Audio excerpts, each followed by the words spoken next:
जय श्री गणेश। प्रिय श्रोताओं, आज हम आपको एक ऐसी दिव्य कथा और परंपरा के माध्यम से ले चलेंगे जिसका महत्व केवल भारतवर्ष में ही नहीं बल्कि संपूर्ण विश्व में फैला हुआ है। यह कथा है विघ्नहर्ता, बुद्धिदाता, मंगल मूर्ति श्री गणेश जी की और यह पर्व है गणेश चतुर्थी का। इस अद्भुत अवसर पर हम जानेंगे कि आखिर गणेश चतुर्थी क्यों मनाई जाती है, इसके पीछे कौन से पौराणिक प्रसंग जुड़े हुए हैं और फिर हम जानेंगे इसकी विशेषताएं, परंपराएं और इसका आध्यात्मिक महत्व। गणेश जी का नाम आते ही मनुष्य के हृदय में एक विशेष प्रकार की श्रद्धा, भक्ति और आत्मविश्वास का भाव जागृत होता है। कहते हैं कि जब भी कोई कार्य प्रारंभ किया जाता है तो सबसे पहले गणेश जी का स्मरण और पूजन करना चाहिए, क्योंकि वे विघ्नहर्ता हैं। वे हर प्रकार की बाधाओं को दूर कर देते हैं और कार्य सिद्धि प्रदान करते हैं। यही कारण है कि उन्हें प्रथम पूज्य कहा गया है। अब प्रश्न यह उठता है कि आखिर गणेश चतुर्थी क्यों मनाई जाती है, तो इसके लिए हमें पौराणिक कथाओं और सनातन धर्म के शास्त्रों में झांकना होगा। पुराणों में वर्णन आता है कि माता पार्वती ने स्नान के समय अपने उबटन से गणेश जी को उत्पन्न किया और उन्हें द्वारपाल बनाकर कहा कि जब तक मैं स्नान कर रही हूं तब तक कोई भीतर प्रवेश न करे। तभी महादेव शिव वहां आए और गणेश जी ने उन्हें रोक दिया। परिणाम स्वरूप महादेव ने क्रोधित होकर उनका मस्तक धड़ से अलग कर दिया। बाद में माता पार्वती के दुख और देवताओं की प्रार्थना से महादेव ने उन्हें गजमुख प्रदान किया और पुनर्जीवित कर प्रथम पूज्य घोषित किया। यह कथा केवल जन्म की नहीं है, बल्कि यह हमें यह भी सिखाती है कि गणेश जी आज्ञाकारिता, निष्ठा और कर्तव्य पालन के प्रतीक हैं। उनके मस्तक का गजमुख बनना भी गहरे प्रतीकवाद को दर्शाता है। हाथी ज्ञान, स्मरण शक्ति, धैर्य और प्रचंड शक्ति का प्रतीक है। इस प्रकार गणेश जी को मानवता को ज्ञान और शक्ति प्रदान करने वाला माना गया।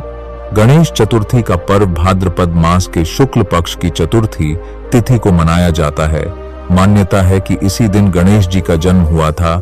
इस दिन भक्त गणेश जी की प्रतिमा स्थापित करते हैं, मंत्रोच्चारण और पूजा विधि से उनका आवाहन करते हैं और 10 दिनों तक उनकी सेवा आराधना के पश्चात अनंत चतुर्दशी के दिन जल विसर्जन किया जाता है। गणेश चतुर्थी मनाने का सबसे बड़ा कारण यह है कि हम अपने जीवन से अज्ञान, आलस्य और विघ्नों को दूर कर सकें और सद्बुद्धि, विवेक और शक्ति को अपने जीवन में आमंत्रित कर सकें।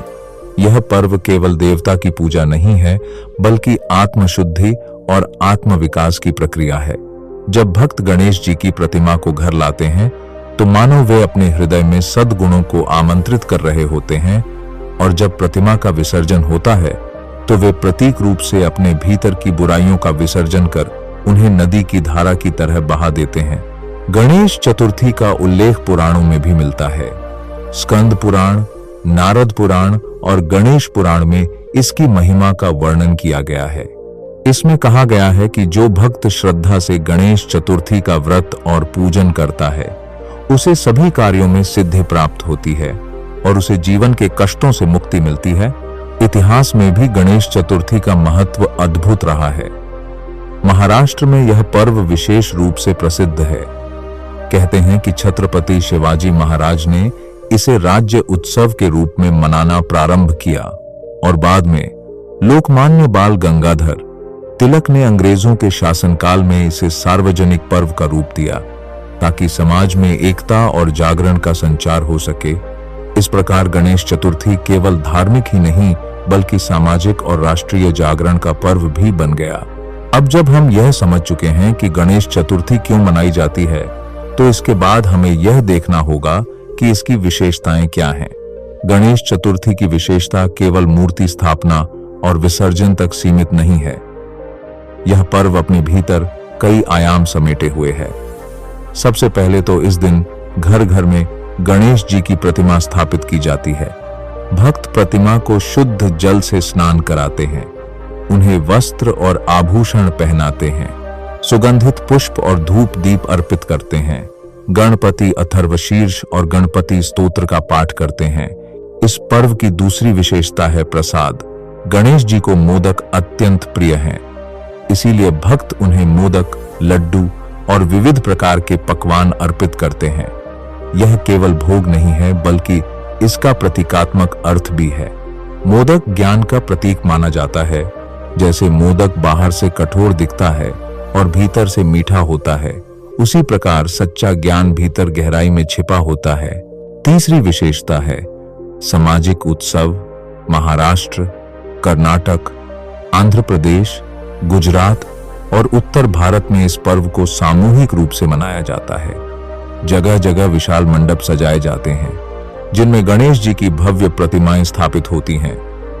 दिन रात भजन कीर्तन, नाट्य, नृत्य और सांस्कृतिक कार्यक्रम होते हैं। यह समाज को जोड़ने का एक माध्यम है। गणेश चतुर्थी की चौथी विशेषता है पर्यावरणीय और आध्यात्मिक संतुलन।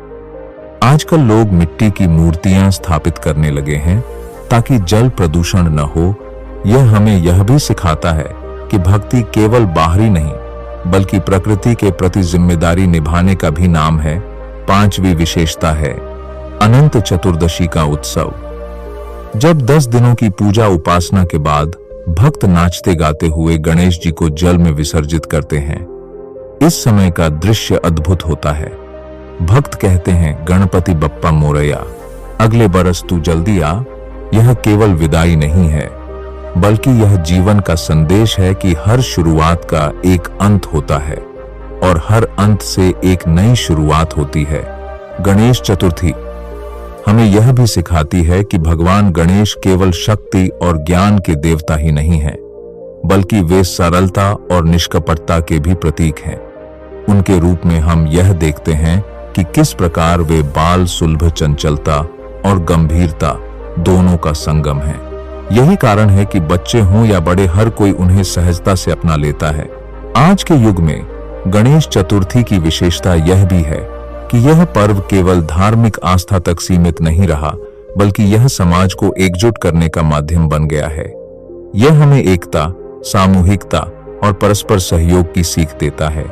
इस प्रकार गणेश चतुर्थी का पर्व एक अद्वितीय संगम है। इसमें भक्ति भी है, ज्ञान भी है, संस्कृति भी है और सामाजिक एकता का संदेश भी।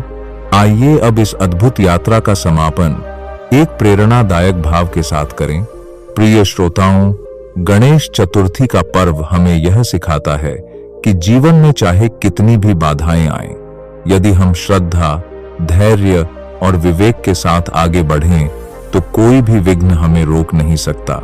जैसे गणेश जी अपने बड़े कानों से हर अच्छी बात को सुनते हैं और छोटी छोटी बातों को अनदेखा करते हैं, वैसे ही हमें भी अपने जीवन में विवेकशील होना चाहिए। जैसे उनका छोटा मुख कम बोलने और अधिक सुनने का संदेश देता है, वैसे ही हमें भी संयमित रहना चाहिए।